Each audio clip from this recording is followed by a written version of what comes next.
Okay, so this is how we get started. We have a 2-panel strip. For today's example, I want 3, so I'm going to choose this gag strip.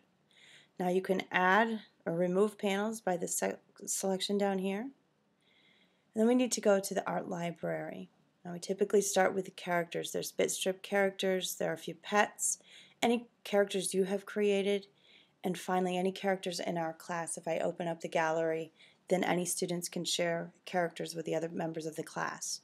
So for this example, I'm just going to pull in a couple of these and set them down there. Now you do need to drag things down to the panels.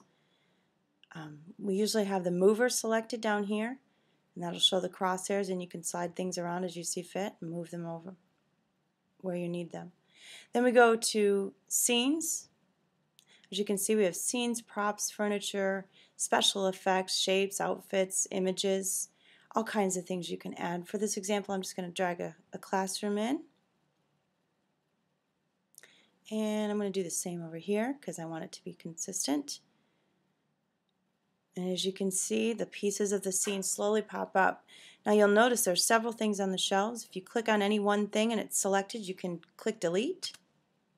You can also go into the props section and add anything to your scene. So you are free to add to the calendar, take it off the wall, and so on. And we move our people around. Now notice he's in front of the desk. If I want to send him back, I'm going to go to this layer selection, layer him back, and keep going until he's behind everything I need. Now if I went too far, oops, we just go back up one layer, and so on. So it looks more realistic. If you need to resize anything, you use this scale here, and then you click and drag down to make it smaller, up to zoom in a little bit. And then you can always click on the move. You can rotate. And there we go.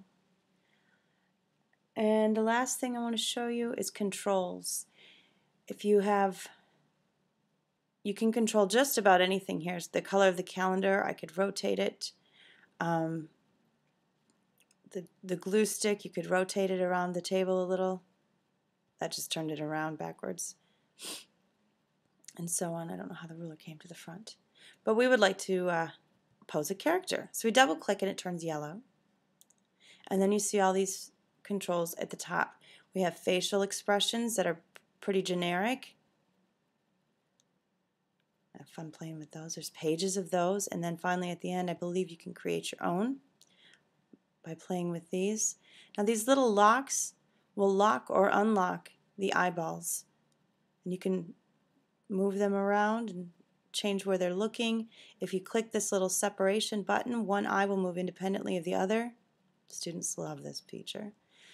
If they're talking, you need to open the mouth. Eyes can close.